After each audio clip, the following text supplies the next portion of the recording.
Bienvenue dans cette session dans laquelle vous allez apprendre à développer une console d'administration. C'est parti pour une démonstration. Alors ici on va revenir sur notre Visual Studio Code et comme vous pouvez ici l'observer, j'ai créé déjà un script. J'ai tapé pour commencer la commandelette clear-host pour faire en sorte que l'intégralité de la console s'efface à chaque fois que ce script sera lancé. Vous allez comprendre pourquoi tout à l'heure. Ensuite, j'ai créé une fonction qui s'appelle affiche menu et qui va tout simplement m'afficher un menu que l'utilisateur pourra donc observer. Donc vous voyez que ici j'ai utilisé la commandelette write-host. Pourquoi? Eh bien tout simplement parce que je n'ai pas besoin de faire de redirection. Donc là c'est vraiment que de l'affichage de texte sur la console PowerShell. Donc là ici j'ai fait une petite décoration et ici j'ai mis 8 choix que l'utilisateur pourra effectuer. Donc, si l'utilisateur renseigne 1, on affichera la date. S'il renseigne 2, on affichera l'adresse IP, etc., etc. Alors, pour ce faire, on va tout d'abord donc faire appel à notre fonction, qui est donc la fonction affiche menu. On enregistre, et si je veux venir sur ma console PowerShell, et je vais appeler mon fichier PowerShell.ps1. Et donc là, vous voyez que ici, maintenant, on a notre console qui apparaît ici. Et donc, si je retire ici la commandelette clear-host, vous allez avoir ici les messages PowerShell qui apparaissent par défaut. Donc, il vaut mieux ici mettre clear-host pour d'abord effacer la console PowerShell et ensuite afficher notre menu. Alors maintenant, on va rajouter ici un message pour indiquer à l'utilisateur qu'il doit faire un choix. Donc, on va utiliser write-host et on va lui demander avec ce message de faire un choix. Veuillez donc faire un choix. Deux points. Et le paramètre noNewLine pour éviter d'aller à la ligne. On enregistre et on exécute à nouveau ici notre script. Et donc là, vous voyez que l'utilisateur devra faire un choix ici. Par contre, vous voyez que ici, entre quitter et veuillez faire un choix, il n'y a pas beaucoup d'écart. Donc ici, on va rajouter un write-host avec des guillemets comme ça. On va enregistrer. On va l'exécuter de nouveau. Donc là, vous voyez qu'en termes de lisibilité, c'est quand même un peu plus propre. Alors maintenant, ce qu'on va faire, c'est qu'on va rajouter la structure conditionnelle switch. Ici, donc, switch. La condition sera donc conditionnée au choix de l'utilisateur. Donc, on va mettre le choix de l'utilisateur dans la variable $choix, qui sera égale à la commandelette read-host. Donc ici, ce que l'utilisateur va renseigner sera stocké ici dans la variable $choix. Ici, donc, on va mettre nos accolades. Et ici, ce qu'on va faire pour commencer, c'est qu'on va dire que si l'utilisateur donc tape le chiffre 1, qui va correspondre à notre menu d'ici, afficher la date, et bien ici on va mettre des accolades pour dire qu'au cas où l'utilisateur choisit le menu 1, et bien on affichera tout simplement la date. Ici, on va dire que si l'utilisateur donc choisit le menu 2, et bien on va afficher l'adresse IP.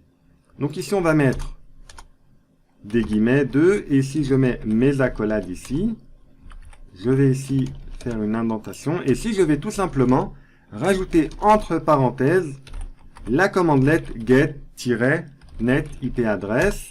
Je vais également lui rajouter donc le paramètre interface index pour récupérer l'index 25. Je vais également rajouter le paramètre adresse family pour lui dire que je souhaite récupérer uniquement les adresses IP v4.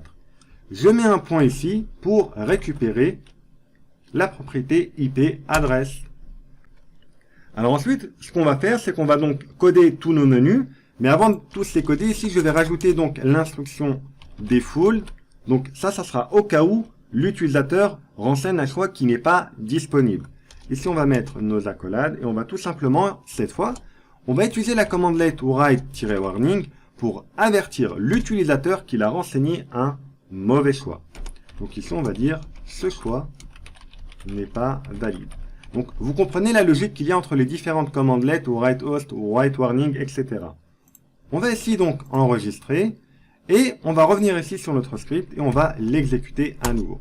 Et donc là, vous voyez que si je tape 1, donc si je fais le choix 1 ici, on va afficher la date ainsi que l'heure. Ici, je valide. Et là, vous voyez qu'on a récupéré donc la date ainsi que l'heure. On exécute de nouveau notre script et cette fois, on va prendre le menu 2.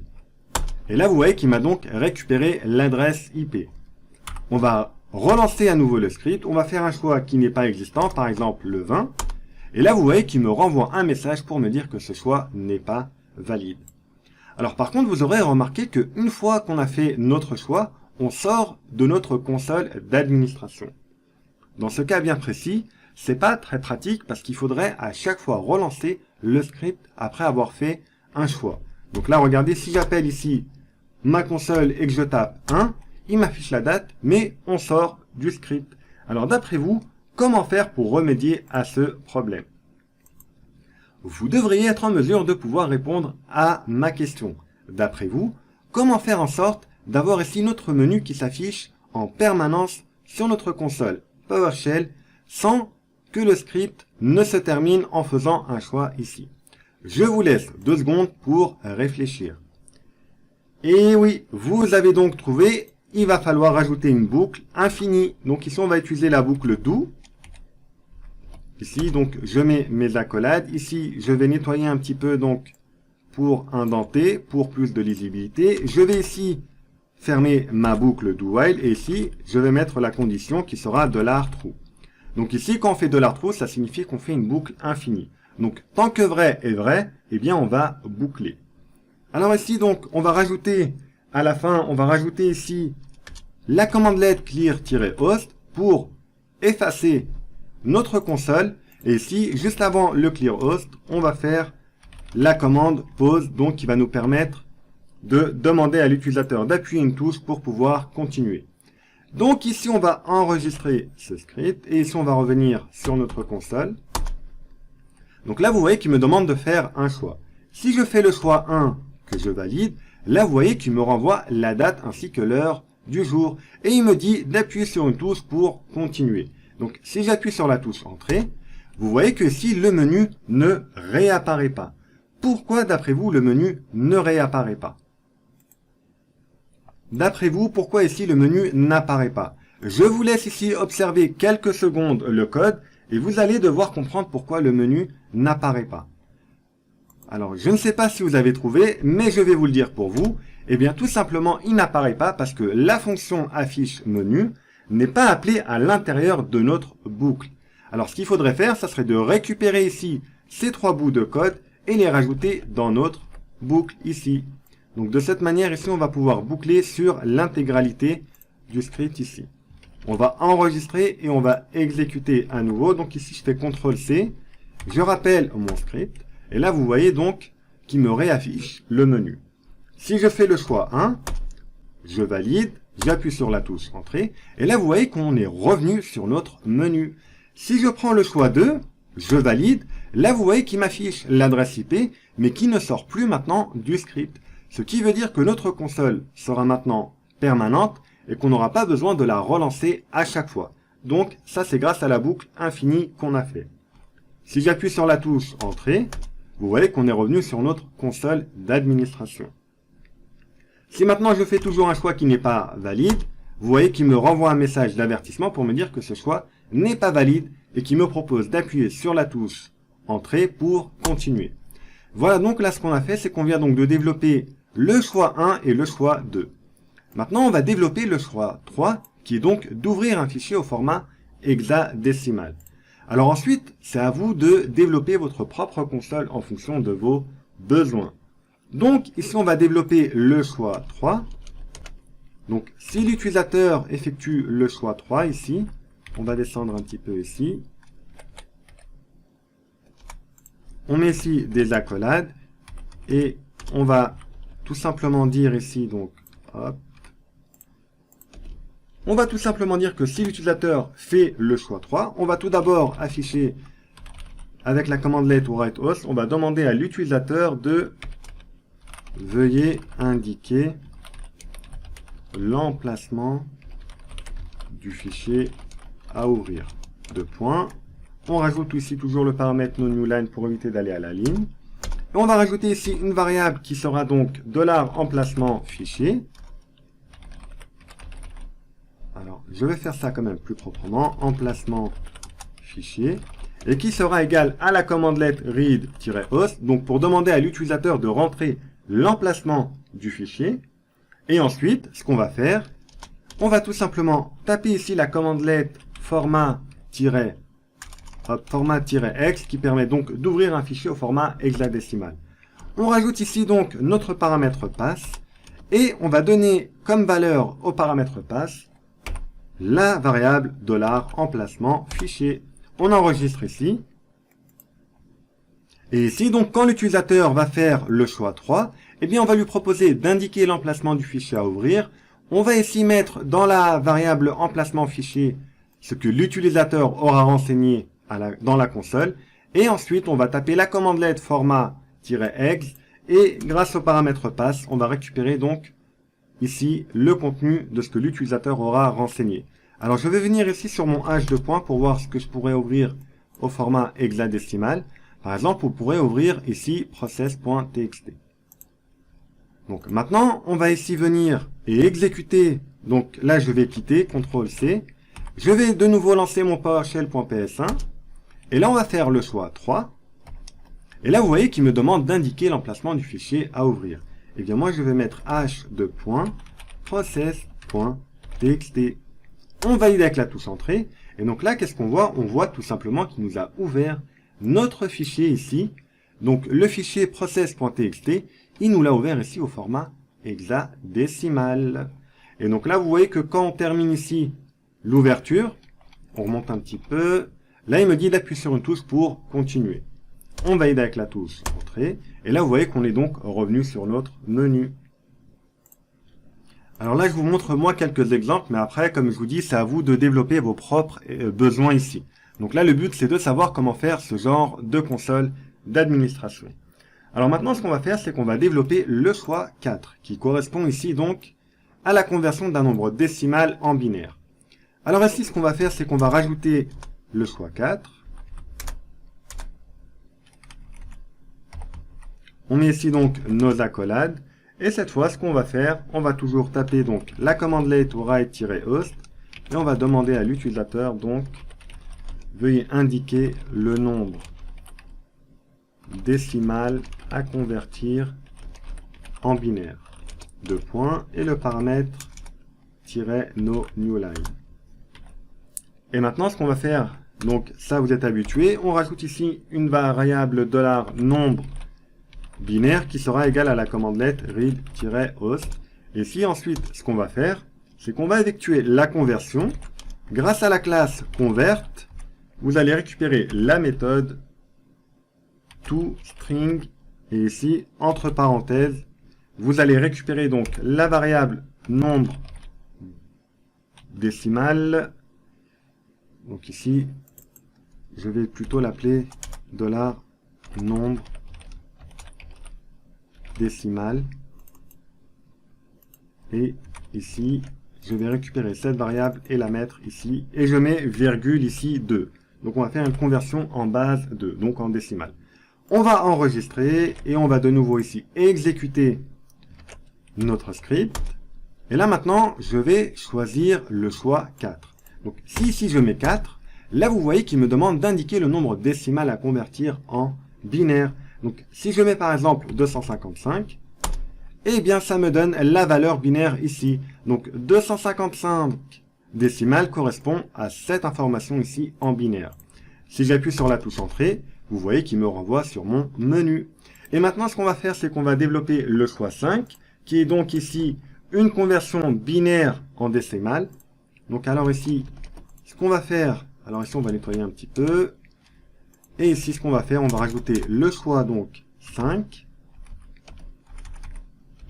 des accolades. Et ici, donc, le choix 5, ça sera write-host. Et ici, on va dire, veuillez indiquer le nombre binaire à convertir en décimal. Deux points. Le paramètre -no newline. Et ici, donc, toujours $nombre binaire. Alors, attendez. Nombre binaire qui sera égal à read-host. Donc là, vous commencez à être familier avec tous ces concepts. Normalement, vous devriez comprendre assez facilement ce que je suis en train de rédiger ici. Et on va toujours faire appel à notre classe ici, convert, qui est donc une classe du framework .NET. On va lui récupérer la méthode toInt32 cette fois. Et on va rajouter donc entre parenthèses $nombre binaire. Et ici, on va rajouter le 2 ici, donc, et donc base 2 ici. Alors, et maintenant, je vais enregistrer le script, et ici, on va venir le réexécuter à nouveau. Et maintenant, on va faire le choix 5. Si je mets donc 1, 2, 3, 4, 5, 6, 7, 8 en binaire, et que je valide, ça correspond à 255 ici en décimale. Vous voyez donc que ça peut être vraiment un menu qui peut être très intéressant si vous êtes administrateur ou technicien. Vous pouvez développer votre propre console et l'améliorer et donc développer vos propres besoins. C'est vraiment très pratique dans certains cas. Alors on verra peut-être dans la formation perfectionnement comment développer une console d'administration mais avec une interface graphique. Moi personnellement, je n'ai rien contre les interfaces non graphiques. Alors maintenant, ce qu'on va faire, c'est qu'on va développer maintenant le choix 6. Donc on a fait le 5. On va maintenant ici développer le choix 6. Donc ici, je redescends ici, je nettoie un petit peu. Hop. Donc essayez d'avoir toujours un beau code. Donc pour le choix 6 ici, on a dit que ça serait quoi ici? Donc si on fait le choix 6, ça serait tout simplement d'ouvrir le gestionnaire de disque. Alors ici, tout simplement, ça va être très rapide à coder. Ça va être la commandette start-process. Et on va tout simplement exécuter le process disk mgmt.msc. On enregistre. On revient ici donc à nouveau sur notre script. Et si je fais ici le choix 6, ici, et que je valide avec la touche entrée, vous voyez que ici, il m'a ouvert la console de gestionnaire de disque. Bon, sur ce compte ici, j'ai pas les droits d'admin. C'est pour ça que je ne peux pas ici m'y connecter. Mais vous pouvez ici donc exécuter tout ce qui pourrait vous sembler utile dans le cadre de votre console d'administration. Donc le choix 6, c'était l'ouverture du gestionnaire de disque. Et le choix 7, observer un fichier en temps réel. Alors ça aussi, ça peut être très intéressant, vous allez comprendre. Alors ici, le choix 7. Bon, alors là, mon code, il n'est pas très beau visuellement, mais là, c'est pour une démonstration, donc on essaie de faire ça un peu rapidement. Mais essayez toujours d'avoir un beau code, bien indenté, etc., etc. Alors ici, pour le choix 7, ça va être l'observation d'un fichier en temps réel. Et bien ici, on va rajouter la commandelet write-host pour demander à l'utilisateur de bien vouloir indiquer le nom du fichier que vous souhaitez observer en temps réel. Donc ça, cette technique, elle est très intéressante quand vous souhaitez par exemple faire du débugage sur un fichier qui produit des logs en temps réel. On rajoute ici le paramètre noNewLine, donc pour éviter d'aller à la ligne. Et cette fois, on va toujours rajouter donc une variable qui sera $nom fichier et qui sera égale à la commandelet read-host. Et cette fois, on va utiliser la commandelet get-content qui va nous permettre de récupérer le contenu d'un fichier qui sera donc $nom fichier qui va correspondre à ce que l'utilisateur va renseigner grâce à la commandelet read-host. Et par contre, pour pouvoir observer un fichier en temps réel, ici, il va falloir rajouter le paramètre wait qui va donc nous permettre d'observer le fichier en temps réel. Alors ici, je vais venir ici sur mon hash de points pour voir quel fichier on pourrait voir en temps réel. Par exemple, ici, est-ce qu'on aurait un fichier test? Voilà, on va travailler sur le fichier test.txt. Alors maintenant, on va enregistrer ici. On va de nouveau exécuter notre script. Et là, on va taper le choix 7. Et là, vous voyez qu'il me demande d'indiquer le nom du fichier que je souhaite observer. Ça sera hash de points test.txt. Et donc là, vous voyez que ici, le curseur clignote. Pourquoi? Parce que tout simplement, il attend des modifications sur le fichier. Regardez, si j'ouvre ici le fichier test.txt et que je tape une information et que j'enregistre, vous voyez que immédiatement, il me l'a récupéré ici. Si je rajoute ici d'autres lignes pour, j'enregistre, vous voyez que immédiatement, il me l'a affiché en temps réel. Si je mets ici tester, j'enregistre et là, vous voyez qu'il l'affiche également en temps réel. Alors maintenant, si j'efface l'intégralité du fichier et que j'enregistre, si, donc là, vous voyez que s'il ne peut pas faire de retour en arrière. Maintenant, si j'affiche ici ma console, donc je ferme ici et que j'affiche ma console. Alors vous voyez que ici, l'inconvénient de cette méthode ici, c'est qu'il est toujours en attente de modification. Il faudra donc, dans ce cas bien précis, interrompre ici en appuyant sur la touche CTRL-C. Alors on verra comment développer un menu beaucoup plus professionnel, mais ça nécessite plus de connaissances que vous allez acquérir tout au long du cursus PowerShell. Donc, avec les connaissances que vous avez entre le niveau initiation et le niveau avancé, c'est la meilleure façon ici de développer ce genre de menu. Alors maintenant, on va développer le choix 8 qui est donc de quitter, tout simplement notre console d'administration. Donc ici, on va rajouter le 8. Donc si l'utilisateur rajoute 8, enfin si l'utilisateur choisit 8, on va tout simplement taper la commande exit. Alors là, vous voyez que vous avez compris que ici, c'est une structure conditionnelle qui va donc agir sur la variable choix, qui va fonctionner, qui va donc dépendre de ce que l'utilisateur va renseigner ici. Donc ici, pour le choix 8, on enregistre et on va exécuter de nouveau notre script. Et là maintenant, si je fais le choix 8, hop, vous voyez que maintenant, on a bien pu quitter notre console d'administration. Si je l'exécute ici à nouveau, je fais un choix invalide, ce choix n'est pas valide, je continue. Je fais un choix valide, par exemple 1, ça me l'affiche. Ici, j'appuie sur Entrée pour continuer, 8 pour quitter, ça me quitte ma console d'administration. Voilà donc comment faire pour développer une console d'administration qui est donc assez simple, mais qui peut vous donner des résultats fort intéressants si vous avez vraiment besoin d'automatiser des actions et que vous souhaitez par exemple choisir quelle action vous souhaitez automatiser. Donc là, on a récupéré des scénarios qui sont assez simples.